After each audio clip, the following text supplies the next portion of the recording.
Meenakshi Faculty of Physiotherapy and Occupational Therapy. Admissions open for BPT, MPT and BOT. Apply now. அனைவருக்கும் வணக்கம். மேடையில் விட்டிருப்பவர்களை நண்பர்கள் என்று சொல்வதா, தம்பிகள் என்று சொல்வதா, இந்த படத்தின் தூண்கள் என்று சொல்வதா என்று எனக்கு தெரியவில்லை. ஏன்னா அப்படி கூட நின்றுருக்காங்க. ஒரு படத்துடைய வெற்றிக்கு நான் காரணம்னு ஒத்தையாளர் நின்று யாருமே சொல்ல முடியாதுங்க. அது நிஜமாக சினிமா தெரிஞ்சவங்களுக்கு அந்த ரகசியம் தெரியும். ஒரு 200 பேர் வேலை செய்கிற இடத்துல ஒருத்தர் தப்பு பண்ணிட்டா கூட படத்துடைய ஃபெயிலியருக்கு அது காரணமாக இருக்கக்கூடும். இப்போ அனிருத் அப்படின்னு சொல்கிறோன்னா அவருக்கு பின்னாடி ஒரு 12 பேர் இருக்காங்க, இவருக்கு பின்னாடி ஒரு 16 பேர் இருக்காங்க. இன்னும் நிறையா ராஜ்கமல்ங்கிறது ஒரு RKFI 4 எழுத்துன்னு நினைக்கிறீங்க. இல்லை, 40 பேர் இருக்காங்க. முக்கியமாக 3 பேர் தாங்கி படிச்சுட்டு இருப்பாங்க. அதில் 2 பேரை இழந்துட்டேன். நான் விட்டதை பிடிக்கிற விளையாட்டை தான் நான் விளையாடிட்டு இருக்கேன். முக்கியமாக சந்திரஹாசன் அவர்களையும் DNS அவர்களையும் இல்லாதது எனக்கு ஒரு மாதிரி ஒரு வெறுமையாக இருந்தது. அதை நிரப்ப வந்த என் சகோதரன் மகேந்திரன் அவர்கள், அவர் தேடி கண்டுபிடிச்ச இன்னொரு தம்பி டிஸ்னி அவர்கள், இன்னும் பெயர் தெரிய தேவையில்லை என்று ஒதுங்கி நிற்கிறவங்க நிறைய பேர் இருக்காங்க. நான் என்னுடைய சினிமா வாழ்க்கையில் வேலை கிடைச்சா போதுன்னு வந்தவன். நான் எனக்கு சினிமா நடிப்புலாம் ஆசை இல்லை. அதை கிளப்பி விட்டவரே பாலச்சந்தர் அவர்கள் தான். அவர் தான், நீ என்னடா நீ போய் என்ன ஆட்டோ ரிக்ஷாவில் வரணுமா உனக்கு ஸ்டூடியோக்கு, வீடு கீடு கட்ட வேணாமா, அப்போ நடி உனக்கு அதில் இருக்குது அப்படின்னு சொன்னார். அப்படியா சார், நான் டெக்னீஷியனாக உங்களை மாதிரி வரணும்னு. ஆனால் போட ஆட்டோ கலையிற, நான் உனக்கு கார் வாங்கி கொடுக்கணும்னு பார்க்குறேன் அப்படின்னு சொல்லி என்னை நடிக்க வைத்தவர் அவர். அப்போ அது கூட எனக்கு வெவ்வேறு வேஷங்கள் தொடர்ச்சியாக அவர் கொடுத்துட்டு இருந்தாலே போதும் அப்படின்னு இருந்த எனக்கு வெற்றிகளை தமிழக மக்கள், தமிழக டிஸ்ட்ரிபியூட்டர்ஸ், தியேட்டர் உரிமையாளர்கள் கொடுத்துருக்காங்க. ஏன்னா இது நான் மறுபடியும் சொல்கிறேன், இதில் தியேட்டர் கோட்டை விட்டுட்டாலும் படம் போயிடும், டிஸ்ட்ரிபியூட்டர் கோட்டை விட்டுட்டாலும் படம் போயிடும். நாங்கள் சரியான டேட்டுக்கு டெலிவர் பண்ணலைன்னா படம் படுத்துரும், எந்திரிக்காது. இதையெல்லாம் நான் அனுபவத்தில் உணர்ந்தவன். அதனால் சொல்கிறேன், நான் ஒவ்வொரு முறை ஒவ்வொரு சின்ன சின்ன தப்பு நடக்கும். இப்போ ஒரு 10 வருட காலத்தில் எந்த பிரச்சனையும் இல்லாமல் ரிலீஸ் பண்ண என்னை விட்ட படம் இதுதான். அதுக்கு முக்கிய காரணம் மகேந்திரன் அவர்கள், தம்பி உதயநிதி அவர்கள், இவங்களாம் கூட இருக்கிறது ஒரு தைரியமாக இருந்தது. இல்லைன்னா எங்கே காலு கூடால யார் இடறி விட்டுருவாங்களோன்னு பயந்தே நடக்க வேண்டியதாக இருக்கும். வீர் நடையெல்லாம் போட முடியாது. இப்போ நான் இந்த டிவி நிகழ்ச்சி பண்ணும்போது ரொம்ப கிண்டல் அடித்தாங்க. நிஜமாகவே என் மேல் புரியம் உள்ளவர் கையை பிடிச்சிக்கிட்டு தயவுசெய்து சின்ன திரைக்கு போகாதீங்கன்னாங்க. அவர்களுடைய சிந்தனை வட்டம் சின்னதாக இருந்தது என்பது தான் அதை காட்டுகிறது. நான் எடுத்த முடிவு தவறோ என்று கொஞ்ச நேரம் சந்தேகப்பட வச்சாங்க. நல்ல வேளை சுதாரிச்சுக்கிட்டேன். அதன் பலன் நான் பல வீடுகளுக்கு சென்று என்னுடைய ப்ரமோஷன் ஆரம்பித்து பிக் பாஸ்லேயே ஆரம்பிச்சிருச்சு. அது என்ன படம்னு முடிவு பண்ணிக்கல, அது விக்ரமாக அமைந்தது என்பது தான் உண்மை. அத்தனை பேர் அதை பார்க்குறாங்க. ஓ, நம்ம கமல் இன்னும் நடிக்கிறான்ல அப்படின்னு ஒரு ஞாபகப்படுத்திக்கிட்டு இருக்க வேண்டியதாக இருக்குது. அதனால தான் நாங்கள் போஸ்டர் ஓட்டுறோம். அதனால தான் மறுபடியும் யூடியூப்பில் பழைய படத்தையாவது போட்டு காட்டிக்கிட்டு இருக்கோம். காரணம், இங்கே மறதி ஜாஸ்தி. மறதி ஒரு தேசிய வியாதி. அது நான் என் படத்தில் வச்ச டயலாக் தான் சொல்கிறேன். நான் அதையெல்லாம் இப்படி படிப்படியாக இந்த வெற்றி ஈஸியாக வந்ததில்லை. அதனால் நான் இதை ஈஸியாக எடுத்துக்க போகிறது இல்லைங்க. எப்படி தம்பி லோகேஷ் அவர்கள் சொன்னார்களோ, இதை நான் ஈஸியாக எடுத்துக்க மாட்டேன், சாஞ்சு படுத்துட மாட்டேன். தெளிவாக நிமிர்ந்து உட்காந்து, எப்படி எங்கள் ஆடியன்ஸு சீட்டு நுனியில் உட்காந்துருக்காங்களோ அதை விட பதட்டமாக நாங்கள் சீட்டு நுனியில் அமர வேண்டும் என்று நினைக்கிறோம். இந்த குடும்பமாக ஆடியன்ஸு போகிறாங்கன்னு சொல்கிறாங்கல்ல, அதை விட எனக்கு பெரிய, எல்லாரும் சொல்கிறாங்க கார் கொடுத்தாரு, மோட்டர் சைக்கிள் கொடுத்தாரு, வாட்ச் கொடுத்தாரு, எனக்கு படமே கொடுத்தாருன்னுலாம் சொல்கிறாங்க. அதெல்லாம் விட பெரிய கிஃப்ட்டு தமிழக மக்கள், உழைக்கும் மக்கள் தன் கூலியிலிருந்து ஒரு பகுதியை நமக்கு கொடுத்துருக்காங்க. அதுதான் உண்மையான கிஃப்ட். தினக்கூலிகள் எல்லாம் அவங்க அதை வாங்கிட்டு இது விக்ரம், இது எனக்குன்னு வச்சுக்கிட்டு கொடுத்தாங்க பாருங்கள். அந்த மாதிரி கொடுக்க எனக்கு கூட தெரியாது. இதுதான் உண்மையான வள்ளல்கள் பிளாட்ஃபாரத்தில் தூங்கிட்டு இருக்காங்கங்கிறது தான் உண்மை. அது எனக்கு புரியுது. அவர்களுக்கெல்லாம் நன்றி சொல்வது அவர்களுக்கு புரியும் என்று நான் நம்புகிறேன். என்னுடைய நண்பர் கோபுரம் ஃபிலிம்ஸ் அன்பு அவர்கள் அடிக்கடி சொல்வார், அது ஒரு ஃபெஸ்டிவல் டயத்தில் படத்தை ரிலீஸ் பண்ணுங்க, நீங்கள் தப்பாக வேறு டேட்டில் பண்ணக்கூடாது, அது எப்படி அமையுதோன்னு. அப்போ ஒன்று ஃபெஸ்டிவல் டயத்தில் உங்கள் படத்தை ரிலீஸ் பண்ணணும், இல்லை உங்கள் ரிலீஸ் ஃபெஸ்டிவலாக இருக்கணும் அப்படின்னாரு. அந்த வாழ்த்து பலித்து விட்டது. எங்கள் படம் ஃபெஸ்டிவல் மாதிரி மக்கள் கொண்டாடிட்டு இருக்காங்க, அதுக்கு நாங்கள் காரணம்னு நான் எப்படி சொல்லிக்க முடியும் சொல்லுங்கள்? அவங்க இல்லைன்னா அது எப்படி நிகழ்ந்திருக்குன்னு சொல்லுங்கள்? அது எதுக்காக புஷ்பா பார்த்து புறாம போட்டாங்களோ, RRR பார்த்து புறாம போட்டாங்களோ, KGF பார்த்து புறாம போட்டாங்களோ, அதெல்லாம் எனக்கு தெரியாது. அவங்க இல்லைன்னா அது நடந்திருக்காது. தவிர இது எல்லாமே ஒரு நாங்கள் குளிக்கும் குளம் இந்த கலையுலகம். இதில் மொழி எங்களுக்கு வித்தியாசமே கிடையாது. அதனால் அவங்க படமும் ஜெயிக்கும், நம்ம படமும் ஜெயிக்கணும், அப்படி தான் இருக்கணும். இன்றைக்கி நான் சொல்கிறேன், KR அவர்கள் ஆரம்பிக்கும் போதே இவருக்கு திறமைக்கு இதெல்லாம் பத்தாது, இவ்வளோ லேட்டாக தான், அந்த 10 தான் நான் போட்டேன், உங்கள் லைனை எடுத்து தான் நான் போட்டேன். 10 நீங்கள் சொல்கிறீங்க, சரி அப்படி தான் போலுக்கு 10 அப்படின்னு நினச்சி நானும் 10 தவிர எனக்கு நல்லா பற்றிக்கிச்சு. ரொம்ப நாளாக என் திறமைக்கு அதிகமாக தமிழக மக்கள் என்னை தூக்கி பிடித்திருக்கிறார்கள் என்பது தான் உண்மை. என்னை விட திறமையாளர்கள் பலர்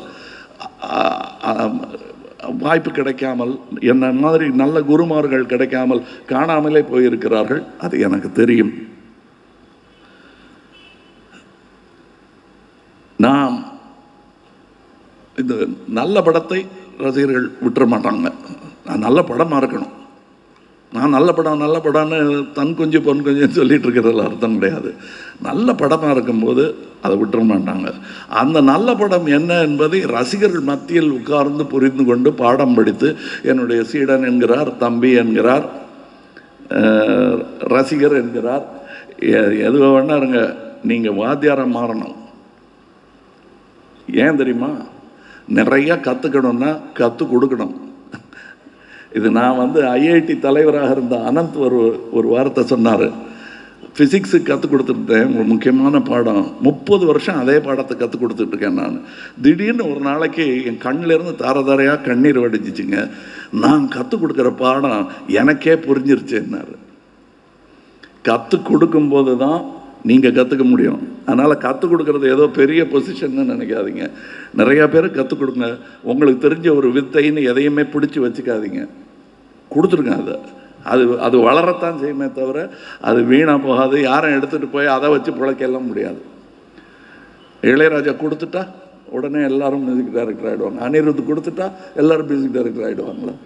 இந்த அனிருத் தம்பியை என்ன சொல்கிறதுன்னு தெரியல. தனியாக இவர் யாருன்னு தெரியாமல் கேட்டினா, ஏன்பா காலேஜுக்கு போகலையான்னு கேட்பாங்க, இங்கே என்ன பண்ணிட்டு இருக்கேன்னு கேட்பாங்க. அந்த மாதிரி இருக்கக்கூடாது. ஆனால் எழுந்து நின்று பேசினா அமிதாப் பச்சன் மாதிரி இருக்கும் குரல் தான். ஆந்திராவில் கூட சொல்லி நான் ரொம்ப ஆழமான பிள்ளைகள் இவங்கெல்லாம் ரொம்ப சந்தோஷமாக வேலை செஞ்சாங்க. இதில் எனக்கு தெரிஞ்சு யாருமே எவ்வளோ வரும், இதுக்கப்புறம் எவ்வளோ சம்பாதிக்கலாம், அதை பற்றி நினைக்கவே இல்லை.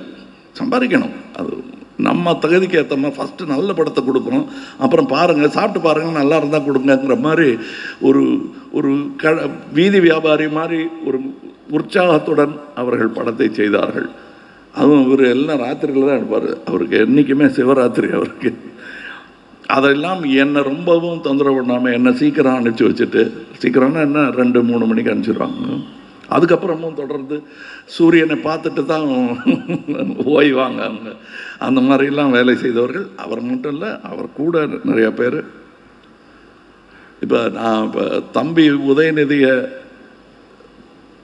தனியாக பாராட்டணும் அப்படிங்கிறது இந்த விழாவில் சொல்லுவதை விட அவங்க அப்பா கிட்ட நான் சொல்லியேன். அதுதான் நான் அவருக்கு செய்த நன்றி கடனாக இருக்கும். ஏன்னா இது எதுக்கு நமக்கு வம்பு, இந்த டிஸ்ட்ரிபியூஷன்லாம் வேணாமே, நம்ம வேலையை பார்த்துட்டு போகலாமேன்னு ஒரு அறிவுரை கொடுத்ததா கேள்விப்பட்டேன். நான் போய் தயவு செய்து அதை பண்ணிடாதீங்க, ரொம்ப அற்புதமாக பண்ணிக்கிட்டு இருக்காங்க. இந்த நேர்மை இருந்ததுனால் பல பேர் பிழைப்பார்கள் என்பதை சொன்னேன். இன்றைக்கி இங்கே 75 கோடி ஷேர் வரும்ன்றதை இந்த மாதிரி மைக்கில் யாரும் சொல்ல மாட்டாங்க. சில உண்மைகளை பேசுகிறேன். அந்த உண்மைகளை பேசுகிறது தான் இந்த இண்டஸ்ட்ரியை விட பெருசாக இருந்திருக்கும். இதுதான் உண்மை. ஏன்னா நான் அதை சொல்ல கடமைப்பட்டிருக்கிறேன். இதை நீங்கள் தொடர்ந்து செய்யுங்கள். ஆரோக்கியமான ஒரு திரையுலகை நாம் வளர்க்க முடியும். நானும் உங்கள் கூட சேர்ந்துக்கிறேன். இப்போ தம்பி அடுத்த படம் எடுக்க போகிறாருங்கும் போது அதை நான் போட்டி படமாக நினைக்கவில்லை. அந்த படத்தை ஜெயிச்சுட்டு நீங்கள் வரும்போது அப்புறம் வர்ற விக்ரம் எப்படி இருக்கும் பாருங்கள். ஸோ நான் அதுக்கு வாழ்த்த தவறினால் நான் மல்லாக்கு படத்துக்கு துப்புறேன்னு அர்த்தம். அதனால் நான் அதற்கும் உங்களுக்கு வாழ்த்து சொல்லுகிறேன். ஏதாவது உங்களுக்கு பயமோ சந்தேகமாக இருந்தால் அந்த படத்துக்காகவும் நீங்கள் என்கிட்ட வாங்க. ஏன்னா அதுவும் என் படம் தான். அப்படி நினச்சிட்டோன்னா இந்த இண்டஸ்ட்ரியை சாமானியமாக அசைக்க முடியாது. எம்மொழி படம் வந்தாலும் நம்மொழி படத்தை பார்க்குறதுல ரொம்ப சந்தோஷம். நம்ம வெளிநாடுகளுக்கு போனாலே திடீர்னு எங்கேயாவது ஒரு நம்ம பாஷை கேட்டுருச்சுன்னா, நம்ம மொழி கேட்டுருச்சுன்னா அப்படியே தேட ஆரம்பிச்சிடும் கண்ணும் மனதும். அந்த மாதிரி ரசிகர்களும் இருக்கிறார்கள்.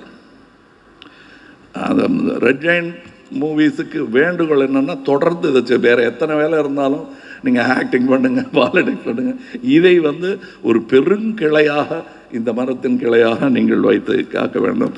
இதில் எப்பவும் போல் சண்முகமூர்த்தி அவர்கள் அவரை விட்டுட்டு பின்னாடி உட்காந்துட்டார். அவர் சொன்னதே பெரிய, அதை விட பெரிய பாராட்டு இருக்க முடியாது. அடாடா எம்ஜி எடுத்துருக்கலாமேன்னு அவர் சொன்னதை விட பெரிய பாராட்டு இந்த மேடையிலேயே யாரும் கொடுக்கலன்னு நினைக்கிறேன். நான் அதை ஓப்பனாக சொல்வதும், அதை உதயநிதி அவர்கள் இங்கே சொன்னதும் ஆரோக்கியமான ஒரு மேடைக்கான அழகு. இந்த இன்னொன்று, இது வழக்கமாக சொல்லுவாங்க பத்திரிகை நண்பர்களுக்கு, இங்கே காவல் காத்த போலீஸ்காரர்களுக்குன்னு அப்படின்னு சொல்லி முடிப்பாங்க. ஆனால் நிஜமாகவே ஆரோக்கியமான விமர்சனங்களையும் எங்களை தட்டி கொடுக்கும்படியான வாழ்த்துக்களையும் சொன்ன பத்திரிகையாளர்கள், ஊடகங்கள் எல்லாருக்கும் நன்றி சொல்லாமல் இருக்கவே முடியாது. அப்புறம் 4 பேர் சொல்லத்தான் செய்வாங்க, எனக்கு பிடிக்கலன்னு சொல்லுவாங்க. அது அவங்க குணாதிசயம், அதை பற்றி நான் சொல்லலை. அந்த மாதிரி ஒரு விமர்சனம் அது எங்களை செதுக்கும் விமர்சனமாக இருக்கும் பட்சத்தில் அதை ஏற்றுக்கொள்ள ரொம்ப தயாராக இருக்கிறோம். நாங்கள் சும்மா கிண்டல் அடிக்கிறதுக்காக சொல்லியிருந்தா பதிலுக்கு கிண்டல் அடிப்பது கூட நேர விரயம் என்று எனக்கு தோன்றும். நம்ம வேலையை நம்ம செஞ்சுட்டு இருக்கோம். இப்போ மற்றவர்கள்லாம் வாழ்த்தினார்கள், இவங்களெல்லாம் விட்டுட்டு யாரோ ஒருத்தர் தப்பு சொன்னார்னா அவர் மேலே போய் பாயறது மாதிரி அசட்டுத்தனம் இருக்கவே முடியாது. ஆக இங்கே பத்திரிகைக்காரர்கள் செய்த ஒரு பெரும் பணி, டிஸ்ட்ரிபியூட்டர் வர்றதுக்கு முன்னாடி, தியேட்டருக்காரங்களுக்கு இன்ட்ரெஸ்ட் வர்றதுக்கு முன்னாடி, நாங்கள் பப்ளிசிட்டியையும் ஆரம்பிக்கிறதுக்கு முன்னாடி நீங்கள் ஆரம்பித்து வச்சிங்க. அதற்கு நன்றி சொல்ல வேண்டும். இதை தொடர்ந்து செய்யுங்கள். என் படத்துக்கு மட்டும் இல்லை, எல்லா படத்துக்கும் நியாயமாக கஷ்டப்படுறாங்கன்னு உங்களுக்கு தெரியும். நல்லது எது கெட்டது எதுன்னு இங்கே இருக்கும் திறமையான பத்திரிகையாளர்களுக்கு தெரியும். அந்த நல்லவர்களை, வல்லவர்களை வாழ்த்துங்கள், வாழ்வார்கள். விநியோகஸ்தர்கள், தியேட்டர் உரிமையாளர்கள், தியேட்டர் ஊழியர்கள் விக்ரம் படத்தின் பெரிய பலம். அவர்கள் இந்த படத்தில் நீங்கள் பார்த்தீங்கன்னா, நான் வீடியோ பார்த்துக்கிட்டே இருக்கேன். ஏன்னா அங்கே போய் அந்த சூழலை கெடுத்துடக்கூடாது. எங்களுடைய வரவே, நான் தேட்டரில் படம் பார்க்க மாட்டேன், என்னங்க அதை திமிரான்னுவாங்க. அங்கே போனான்னா படத்தை விட்டுட்டு நம்ம வந்திருக்கோமான்னு திரும்பி பார்ப்பாங்க நம்மளை. அது ஒரு காட்சியை கெடுத்தாலும் அந்த காட்சி கெட்டு போச்சு அது. அதனால் நான் தேட்டருக்கு போக மாட்டேன். ஆனால் தேட்டரில் என்ன நடக்குதுன்னு பார்க்குறதுக்கு நிறைய வேவு பார்க்க ஆட்களை அனுப்பிச்சு அந்த மாதிரி வந்தபோது நான் கண்டு உணர்ந்தது, இந்த கார் பாஸ் கொடுக்குறவங்க, கார் கட்டி கட்டுக்கிறவங்க முதற்கொண்டு சந்தோஷமாக இருக்காங்க, வேலை செஞ்சுருக்காங்க இந்த படத்துக்கு. சைக்கிள் ஸ்டாண்டு பார்த்துக்கிட்டவங்க, அந்த இது எல்லாருக்குமே ஒரு கண்ணில் ஒரு சந்தோஷம் தெரியுது. அதற்கு தகுதியான படமாக எப்படி மாறிச்சுன்னு எங்களுக்கு தெரியாது. தெரிஞ்சதுன்னா அதை மட்டுமே செஞ்சுக்கிட்டு இருப்போம். எங்களுக்கு தெரியாது, நிகழ்ந்து விட்டது. அதற்காக நன்றியை சொல்லி கொண்டிருக்கிறோம். தரமான சினிமா எடுக்க வேண்டியது நம் கடமை. தரம் என்ன என்பதை சொல்வதற்கு மனசாட்சியை தவிர வேறு இது கல்லாப்பட்டியை பார்த்துக்கிட்டே நம்ம தரமான படம் எடுக்கவே முடியாது. தரமான படம் என்பது ரசிகர்களோட ரசிகர்களாக இருக்கணும். அதனால தான் ஸ்பீல்பர்க் மாதிரி பெரிய டைரக்டர்கள்லாம் என்ன செட்டில் உட்காந்து வேறு ஏதோ பாப்கார்ன் சாப்பிட்டுக்கிட்டு இருக்காரு, வேறு புத்தகம் படிச்சுக்கிட்டு இருக்காரு அப்படின்னா, அவர் தன்னை ஒரு ரசிகனாக வைத்துக்கொள்ள விரும்புகிறார். படம் டைரக்ட் பண்ணும்போது பிடிக்கலைன்னா எப்படி எந்திரிச்சு போயிடுவாங்களோ அந்த மாதிரி அவர் பல பேட்டிகளில் நான் சந்தித்த போதும் அவர் சொன்னார், வாட் ஆர் யூ எய்மிங் ஃபார்னு கேட்ட பொழுது அவர் சொன்னது, பழையபடி ரசிகனாக மாறணும், அதுக்கு தான் நான் முயற்சி பண்ணிருக்கேன். இந்த ஃப்ரேம் எட்ஜை பார்த்துக்கிட்டே இருக்கேன், நான் நடுவில் பார்க்குறத மறந்துட்டேன் நான் அப்படின்னாரு. அதை நடுவில் பார்த்துக்கிட்டே இருக்கேன் நீங்கள், அதுதான் இதோட மேஜிக்குன்னு நான் நினைக்கிறேன். எனக்கு தெரியாது மற்ற மேஜிக் என்ன இருக்குன்னு தெரியாது. இன்னும் இந்த இன்டர்வல் சீனில் இவர் நம்ம ஃபஹத் ஃபாசில் ஒரு டைலாக் சொல்லுவார், தைரியம் இருந்தால் முகமூடைய கேட்டுட்டு இங்கே வாயா, இவ்வளோ செஞ்சுட்டு நீ போயிடுவியா அப்படின்னு. மகேந்திரன் இங்கே வாங்க, அதான் அவர் கேட்டார், உதயநிதி தம்பி கேட்டார், என்ன மகேந்திரன், அவர் எங்கள் அண்ணன் மாதிரிங்க, நான் அவரை பாருங்க வச்சுருக்கேன் அவருக்கு என்ன. இதான் எல்லாரும் சொல்கிற மகேந்திரன் இவர் தான். டெய்ஸி, டிஸ்னி வாங்க.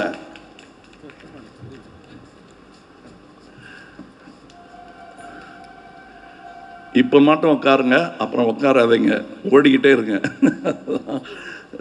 டிஸ்னி ஓடிட்டாரா? வாங்க வாங்க, இங்கே வாங்க வாங்க, முகத்தை காட்டுங்க, இல்லைன்னாலும் மறுபடியும் கிழிச்சிருவாங்க இன்னைக்காவது. வாங்க வாங்க, இதான் நாங்கள் எல்லாரும் குறிப்பிட்ட டிஸ்னி. இன்னும் இந்த மாதிரி பெயர் தெரியாமல் எங்கள் கூட இல்லைனாலும் அவர்கள் பெயர் எழுப்புகிற மாதிரி, இப்போ டிஎன்எஸை பற்றி சொன்னார், சந்திரஹாசனை பற்றி சொன்னாங்க, அவங்களாம் தேற்றி எடுத்த கம்பெனி தான் இந்த ராஜ்கமல்.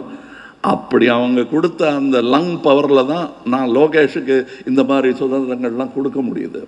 அனுபவமும் இது எதனால் படம் கெட்டு போகுதுங்கிற எல்லா அனுபவமும் எனக்கு உண்டு.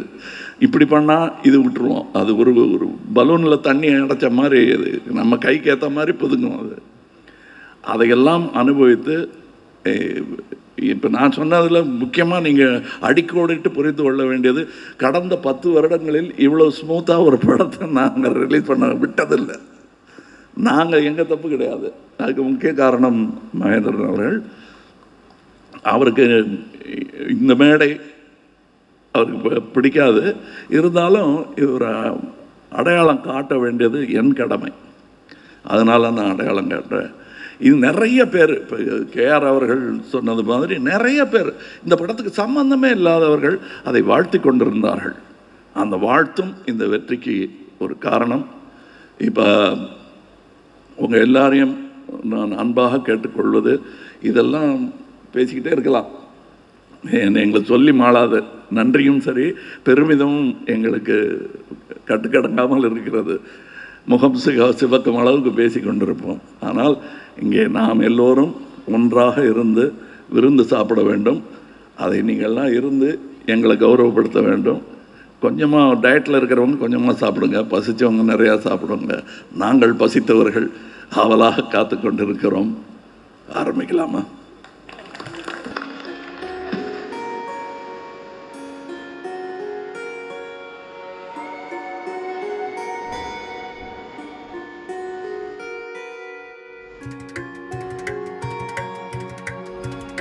இதான் உணர்ச்சி வசப்பட்ட சில விஷயங்கள் கணக்கு வழக்கு தப்பாயிடக்கூடாது. முக்கியமான நன்றி திரு சுதாகர் ரெட்டி அவர்களுக்கு, ஷபு தமின் அவர்களுக்கு, கற்பகாம்பாள் திரு ராமு, 5 ஸ்டார் திரு செந்தில், ஏபி இன்டர்நேஷ்னல் சஞ்சய் வாத்வா மற்றும் பிற விநியோகஸ்தர்கள், டத்தோ யூசுப். இவருக்கு தனியாக இன்னமே நன்றி சொல்கிறதால சகோதரன் ஆகிட்டார், அதனால் இப்போ சொல்லி அவரை அவமானப்படுத்தக்கூடாது. இது நான் எழுதி வச்சிட்டு இருந்தேன், ஆனால் பேச்சு சந்தோஷத்தில் விட்டுட்டேன். நான் சொன்ன மாதிரி தனியாளாக ஒரு வெற்றியை யாரும் செய்ய முடியாது, அனுபவிக்கவும் முடியாது. நன்றி, வணக்கம். Meenakshi Faculty of Physiotherapy and Occupational Therapy. Admissions open for BPT, MPT and BOT. Apply now.